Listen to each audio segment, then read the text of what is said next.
Welcome to Dropout 22, a GD Media production. The first weekend of the Six Nations is over. Thank God, that was pretty dull. But never you mind, we are going to liven it right up with some mediocre chat next.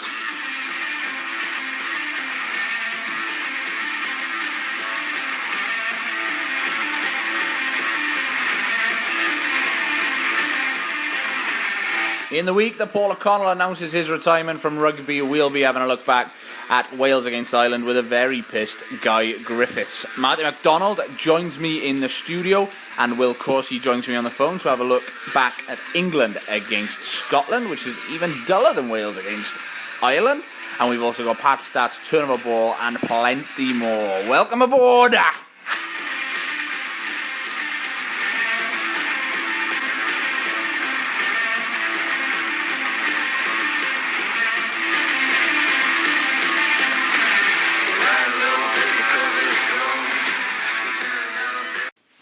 Gentlemen, welcome to Dropout 22, our 15th edition. It's my pleasure to invite Mackie back onto the show. Mackie, welcome back. Thanks, G.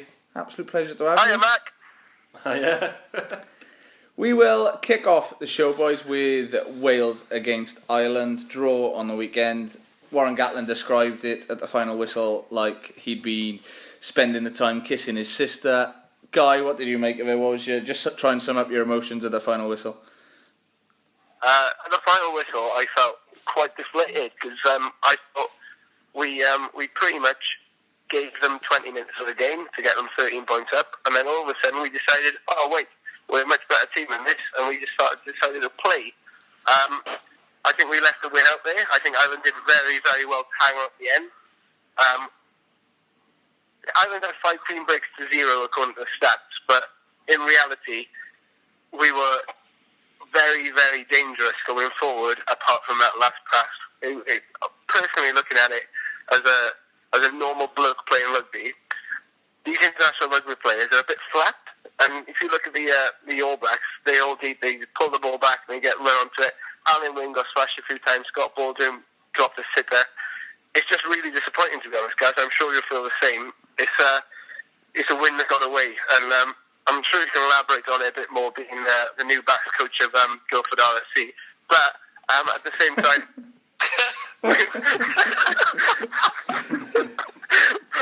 we think that we left the win out there. What do you think, mate?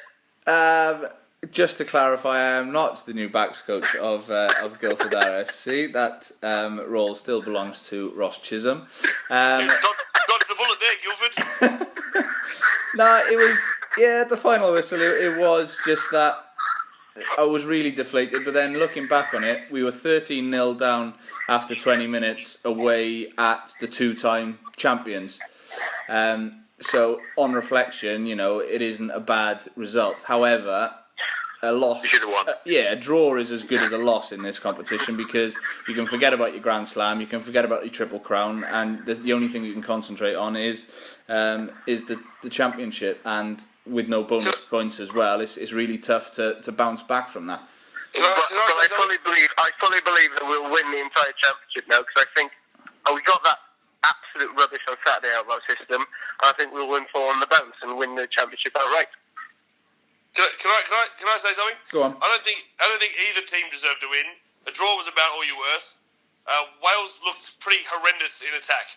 They were just boring Gatland ball. It was one way back the other way.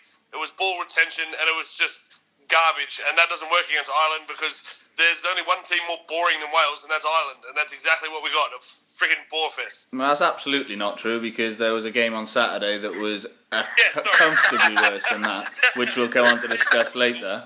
The other one.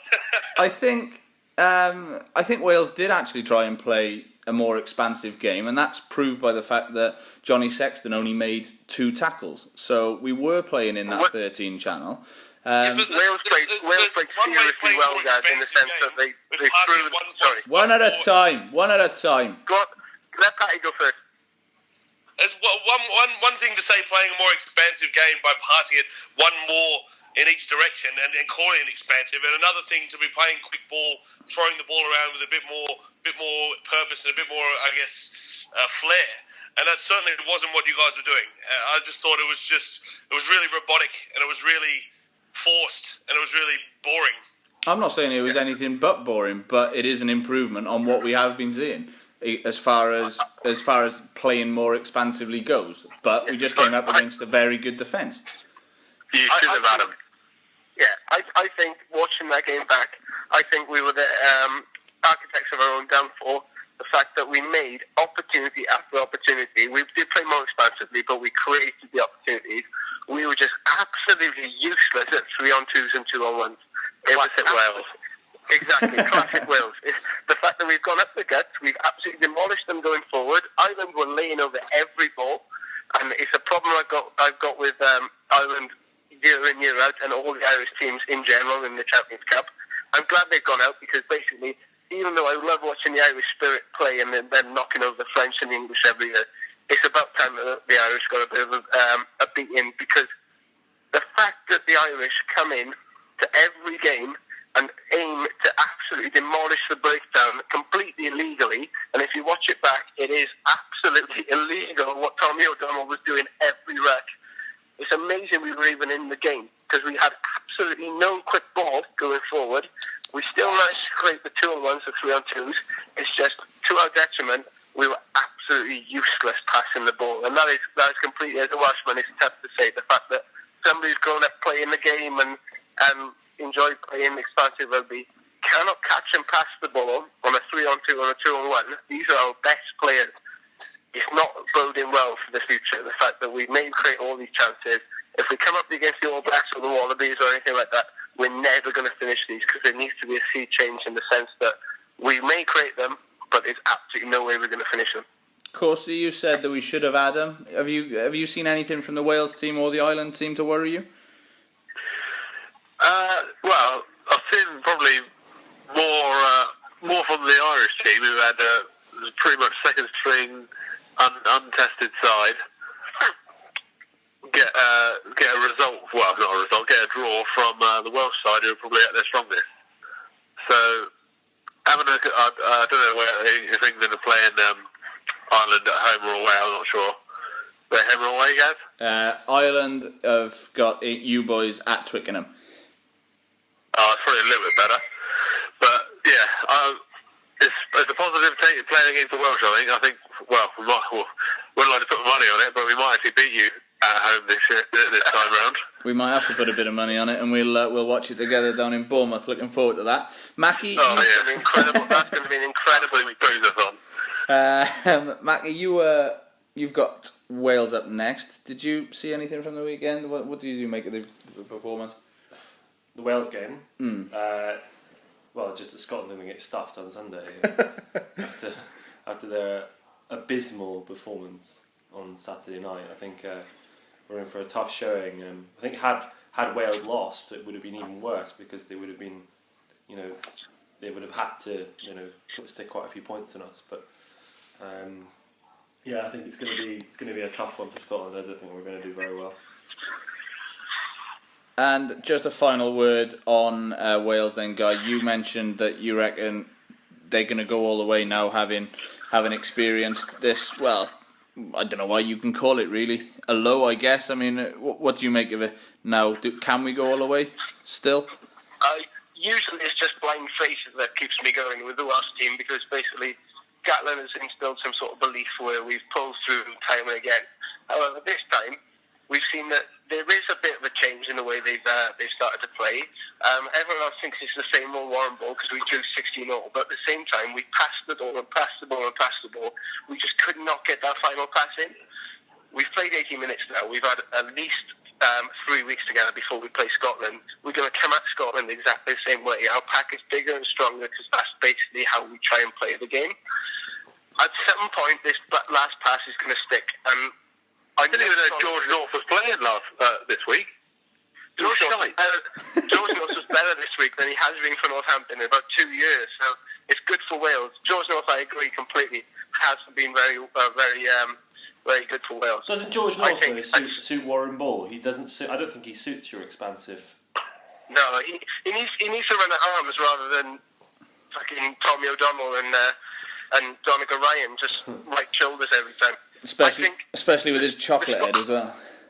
Yeah, exactly. Scottish team was being the most improved out of any international team around, and basically I think they regressed against England because they didn't try and play. I think the Scottish in Cardiff on Saturday might be in for a bit of a shoe-in for the simple reason that at some point this has to stick. And we with our blind faith again. If we keep chucking the ball around this much, it might be the same as last year, where we chuck the ball around, it's going to stick. Our outside backs are so dangerous and so big and so quick, they may actually start cutting through. It was actually refreshing to see that they actually tried to chuck the ball around. It was just really disappointing that they couldn't execute the 3-on-2 or 2-on-1 that the Southern Hemisphere would have done initially. Right, Guy, thanks for coming on. I know that you've got to get off, so we will let you go. For those of you wondering, Guy is chasing a promotion tonight, and if you're wondering why he's slurring his words, it's because he's about 12 pints deep chasing said promotion. So, Guy, all the best to you. Hope you get it. Thanks for coming on. Cheers, boys. I love you all. Have a good night tonight. Dropout 22 is king. Bye. Dropout 22 is king, and we go from one king to the other in Paul O'Connell, who has announced his retirement this week. We put it out on the Facebook page to get Paul O'Connell described in 3 words. So let's just sum him up very quickly. Munster, 174 appearances, 108 caps for Ireland, 7 Lions caps over 3 tours. He won 2 Heineken Cups, 3 Celtic Leagues, 3 Six Nations, 4 Triple Crowns and 1 Grand Slam. Dan Allen describes him as manic fucking aggression. Mark Lowbridge as big scary ginger. Sandy Robertson as magnificent, inspiring and a legend. Tom Shepherd calls him a big red machine. Tom Sidford calls him a fat useless bap. Everyone, all opinions to their own.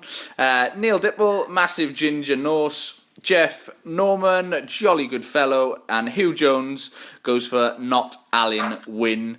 And Rob Harris goes for leader of men. Corsie, you're probably the closest one to a second row among us. What do you make of Paul O'Connell? Allegations like that around, mate. You know, back in the day, I was a bag, right? Put it out there. Centre. One of those ones that throws it around like the Welsh people, apparently, according to Guy. Like I say, good leader. I think he'll be missed in the Irish team. He wasn't standout miserable this week, but I think as the tournament grows or as they come up against it a bit more, I think come away from home and they play a few away games, I think it'll start to shine on the Irish team that they're going to have a few more leaders that need to step up into his sort of role and to Bod's role as well. Now, Mackie obviously signed for Toulon, but never got to pull on the shirt. In a way, it's romantic, I guess, that he will have now only ever played for Munster and Ireland. But how much are Munster missing him? How much are Ireland going to miss him? I think Munster has sort of moved on, really. Disappointing the way he ended his career at Munster. I think he lost in the Pro 12 final. But then I think even more disappointing is how he ended his actual career. And I remember watching that game, the Ireland-Argentina game, and how he did it. It was pretty horrible. But I think, like Corsie said, I think both Ireland and Munster are going to miss him massively. As the tournament does go on, his leadership qualities will be missed. I think when they are in those tight situations, like a draw on Sunday, he might have been able to, given those wise words, maybe utter something, that could have made the difference. But no, absolutely, he was obviously a really good player, and he will be missed by both teams. Absolutely. Thank you, Paulie. And over to you, Patty, for Pat's stats. Have you got the Bible? I do indeed, Gareth. Give Mackie a couple of numbers and we'll pick about that. Okay, Mac, welcome back. That rhymed. Nice. You've got 3 numbers to pick from. All of them pretty hysterical. Number 120. Sorry, let me say that. Number 121. Number 102. And number 88. Let's go for 88. Good choice. I was hoping you picked this one.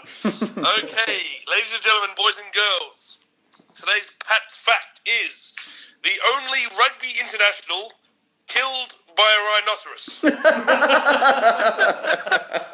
Please bear with me 1 minute. Let me read you the tale of Dennis Dobson, who was born at Douglas on the Isle of Man on the 28th of October 1880 and educated at Oxford University. He won 3 Rugby Blues, playing in the varsity match in 1899, 1900 and 1901. He made his debut for England, the first of 6 matches, against Wales at Blackheath on the 11th of January 1902 and scored, although ended up on the losing side. Good work, Wales. He also played 4 times for the British Isles. His sporting career over, Dobson was posted as a colonel officer to Nyaziland. In the summer of 1916, he was killed, aged 35, by a charging rhinoceros. When the news of his death reached England, a former Oxford lecturer noted that Dobson, and I quote, always had a weak handoff.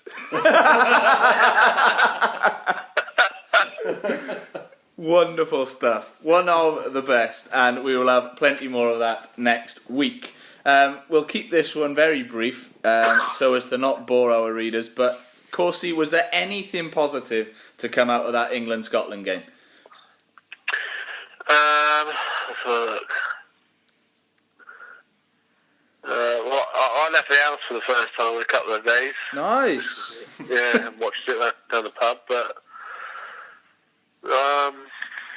He said brief, Corsie. Jesus. Yeah, not really. Billy Bonaparte had a good game. He did have a good game. Yeah. Other than that, no. Not a lot was ever going to happen in the first couple of weeks. Chris Rockford didn't have to last make week, a serious decision. That was probably a positive. Go on, Matthew. What about the Scottish boys? Anything positive to come out of there? It's just always going to be one of those games, isn't it? I don't think there's anything positive from a Scottish perspective. Yeah, again, we haven't scored a try at Murrayfield since 2004 against England. That is a horrible stat. It's an abysmal stat. Horrible. I think we made about 4 line breaks or something like that. Didn't finish any of them off. The worst one was Finn Russell's interception. All he had to do was pass to Hogg on his left, and he probably would have been in. I think he only had Farrell to beat. But no, I think the only positive performance was probably maybe Barkley and Hogg. They were probably the only 2. But it was a dire game. I mean, the issue now is that I could understand why Eddie Jones picked that side for that game, because he just needed to get a win. Because as everyone knows, in the Six Nations, if you start with a loss, it's very, very hard to claw it back. But you'd think now, with Italy coming up, let's be honest, Italy are not a very good rugby team. And you'd think that he'd want to just experiment to see what these boys are capable of, to try and, play a bit more rugby and try and excite the fans a little bit and get some people on board. But he's gone and sent the form centre in Elliot Daly back to Wasps, and it looks like it's going to be more of the same. I mean, Corsie, surely you want to see these young lads being given a shot, the exciting players, to play with a bit of flair, to get some excitement going about this England team that's, let's be honest, is a little bit flat at the moment. Yeah, it would have been nice to have a few of the youngsters come in and just have a run. Just make it actually. I'm not even that bothered about watching the game. I'm going to watch it because it's the only game on, but it just sucks. Why have Farrell at centre? In fairness, he had an all-right game, but that Scotland game was built for him to be 10. Yeah. Just steady, boring, nice and safe, make your kicks, win the game, that's it, done. So then you could put Ford in for this one, and then just drop Farrell. But I don't see the point of. He's basically playing exactly the same team as Lancaster would. Yeah, I remembered his name this week. Get in there. Knowledge. No, I completely agree with you. I mean, at 12, you need someone who's going to, open the game up for you. And I think Owen Farrell closes more doors than he does open, unfortunately. Unfortunately for England and perfectly fortunate for everyone else. Jack Noel looked all right against the Scotland team. Yeah, he did look decent. He did, and like you said, Billy Vunipola did have a very good game. But from a Scottish point of view, I've never been so I was really expecting big things from Scotland, and they let everyone down, really, didn't they? Everyone. No, they didn't. I called it. I said they weren't going to be very good. But to give Patty his dues, he said they were going to be absolutely garbage and that they'd played all of their rugby in the World Cup. So, Patty, that's 1-0 to you, and I pipped them for second place, I think. So that's me down the toilet. So, Patty, seeing as you are the expert, over to you. Turnover ball. Thank you very much, Gareth. Turnover ball this week. Struggling for a few things to talk about. I guess we should touch on the Super Bowl and the win there, but no one really wants to talk about NFL anymore. So, Denver Broncos won, big whoop. What we will be talking about is the astonishing Leicester football team, who are at this moment sitting 5 points clear on top of the Premier League. That's Leicester City to our British fans. Sorry, yeah, of course. Them two. There's two teams at the top. Leicester City football team, the Foxes. There we go. This has to be, gentlemen, this has to be the makings of one of the biggest, if not the biggest, sporting underdog story of all time. Mac, what's your takes on it? Well, can Leicester win the Premier League? Is it going to happen?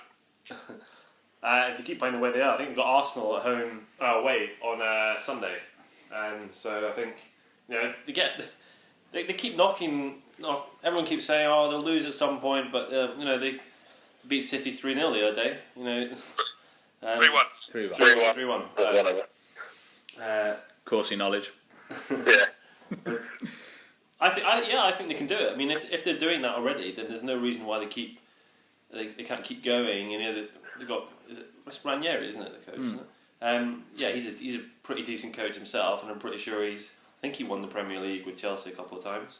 He's got that knowledge as well of winning it. So I don't see why not. I mean, just to put it in perspective, when you're thinking about their chances of winning the Premier League, obviously currently sitting 5 points ahead.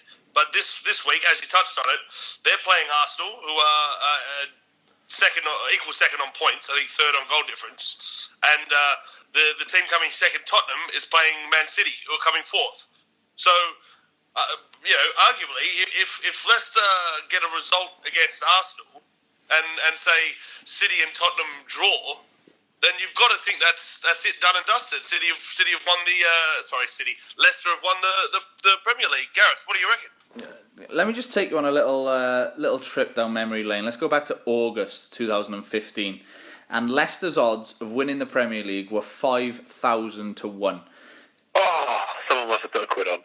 I spoke to a bloke yesterday who put a punt on, but he only had 60p left in his online account, so he lumped it on Leicester, and he is on to win just about $3,000 if it does come off. He was kicking himself that he didn't put more on, but I did a bit of research because I wrote a story about it for tomorrow's paper. So if you're out and about in Brighton, pick up a copy of the Argus, absolute belter for you.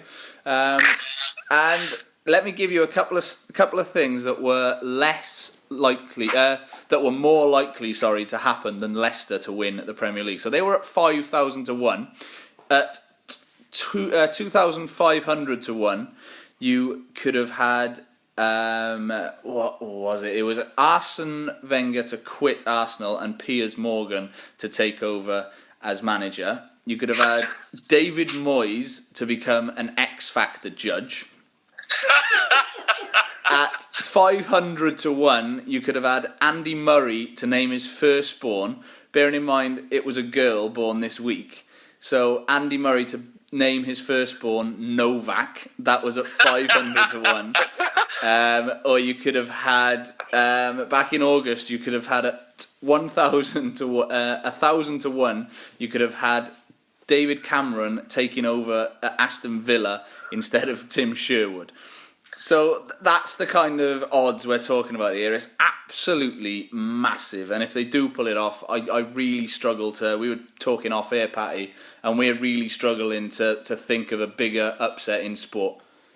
Absolutely, yeah, and you bring me to it as well, Gareth. And certainly a shout out for our listeners if they want to post or comment. Please see if you can come up with your greatest sporting upset. But we mentioned a few earlier off air, as you mentioned. The Japan beating South Africa in the Rugby World Cup is one of the most recent coming to mind. A lot of American sports fans will put up what they call the Miracle on Ice, the 1980 Winter Olympics US hockey team beating the USSR Soviet team. So that was pretty special as well. But one of the biggest ones ever was Buster Douglas knocking out Mike Tyson. All of these, fantastic, enormous events in sporting upset history. But when you think about it, they are just one-off moments, one matches, one occurrence. Leicester, what are we, 25 weeks into the Premier League? Yep, 13 games to go. That's outrageous. This is outrageous. This literally is 5,000 to 1 odds, if not more. And we're seeing it be played out. Corsie, what do you reckon? Is there a greater sporting upset? Can you think of one at all? Not on such a consistent basis. I don't think. Like you said, I wonder what's their odds now. Anyone know what their odds are to get relegated now? To get relegated now? Yeah. Mathematically impossible. I don't think they can now. No.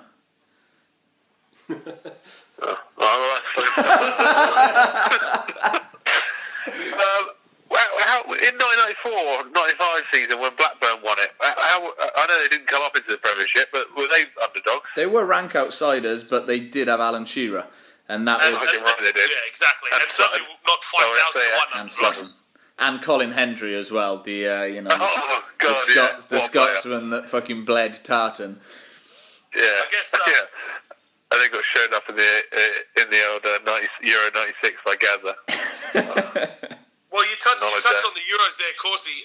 The only one that comes to mind that's quite similar, and again, not quite on the same level, but still very impressive, was the 2004 Greece national side who won the Euros, who had to beat the favourites Portugal twice.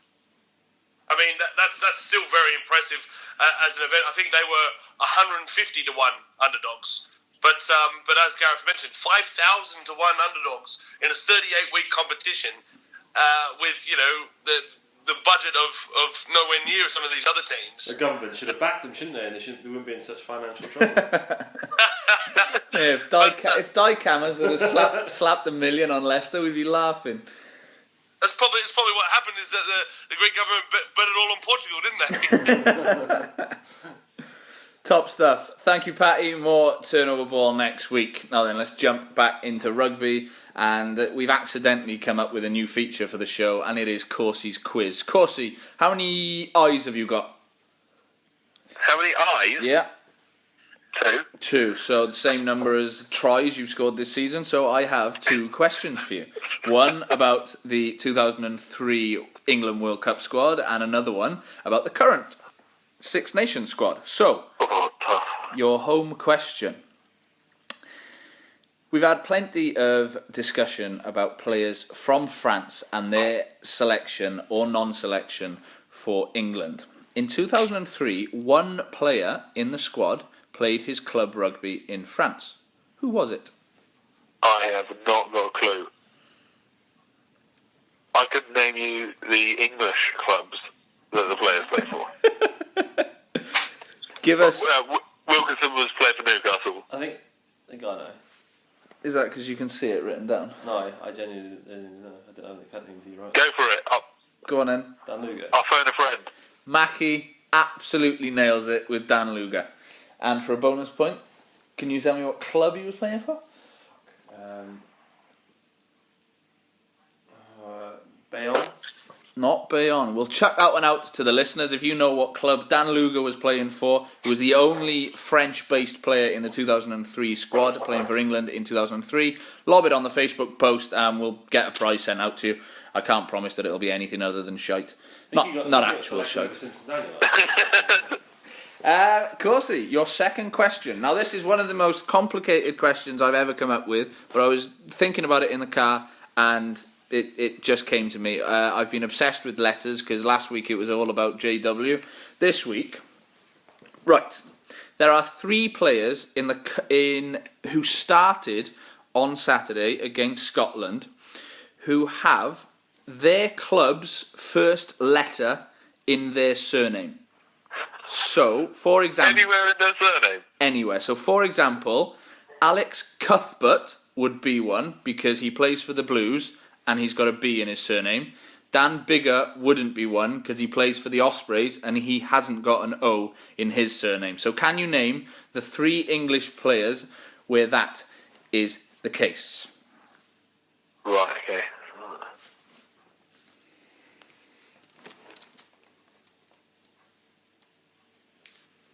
Crickets. He had enough of a gap when you asked him how many fucking eyes he had. Yeah. Any ideas? Alright, fucking hell. No, I can't. I can think of 4 players that played on the weekend. Patty, any ideas? I wasn't paying attention, mate, to be honest. I was trying to watch this movie. Good stuff. Mackie? England? Mm-hmm. Yeah.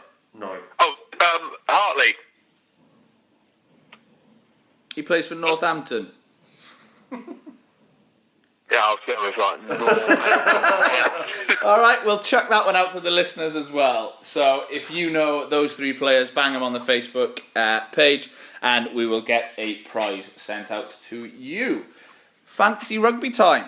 We are picking our best fullbacks of the professional era. Last week we were on to wingers. I got 4 names put forward. Guy put Brian Abana forward. Patty put Rupeni Kalkauni-Buka forward. Corsie put Jason Robinson forward, and I was forced to put someone forward, so I put Shane Williams forward. All very, very good candidates in their own rights. Brian Abana, 117 caps, 64 tries. Rupeni Kalkauni-Buka, he only played for Fiji 7 times, Patty.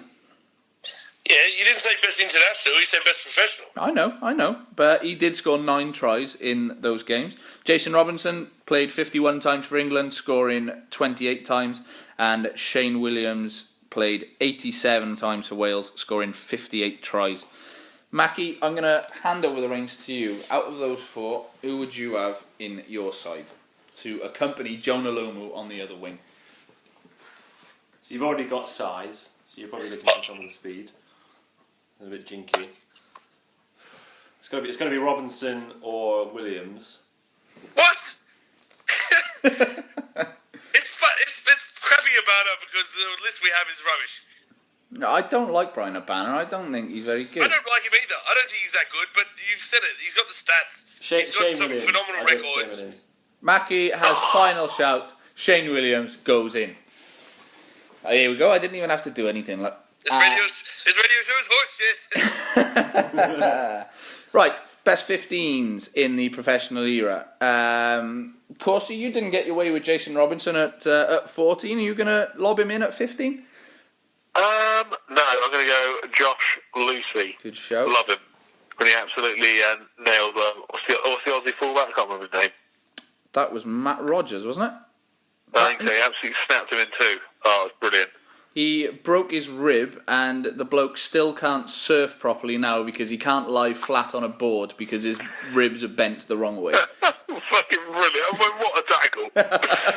He literally, I think just before as well, he was having a bit of a go at this. He was like, brilliant. He just, what a way to come back at him. Just absolutely nailed him. After this, I'm watching that on YouTube. Good stuff. In fact, we'll bang a link up on it on the Facebook page. God, we're being really interactive tonight. Mackie, who is your best 15 of the professional era? I'm going to say Leon McDonald. Nice. I think he just had everything. He had all the skills, didn't he? And he was in a fairly average All Black team. I think it wasn't actually that great, but then I think he played in that one when the greatest game ever when it was Australia New Zealand. And it was it like 43-41 or something like that. But yeah, I'm going to pick him. Can't I go a day without someone bringing that damn game up? Sorry? I said every day someone seems to mention that crappy game. Go on in, Patty. Who are you putting in? I don't know. It's too hard to pick.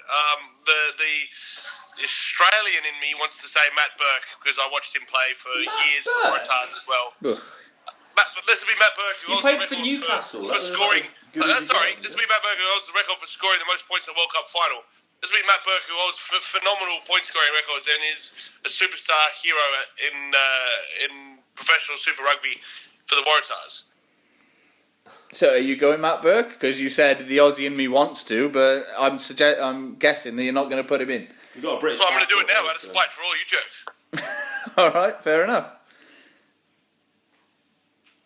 So you're going number 15, best in the professional era, Matt Burke. Yeah. Okay. Take that. I will add another little man into the mix. Gorgeous, luscious blonde hair. For some bizarre reason, decided to swap South Africa for Newport in the Gwent Valley. Percy Montgomery. Oh, Percy. Just as a little, because we haven't got enough left-footed kickers in our fantasy 15 with Shane Williams, the left-footer, Dan Carter, the left-footer, Matt Gittle, the left-footer. So I just thought we'd add another left-footed kicking option in Percy Montgomery. Was Larkham not a fullback as well, Pat? Yeah, I was going to say, can I nominate Larkham as well? No, you may absolutely not. And on that note, we will say goodnight. Thank you, a lot of home for listening. Maggie, thanks for joining me. You two, thanks for joining me as well. This has been Dropout 22, a GD Media production.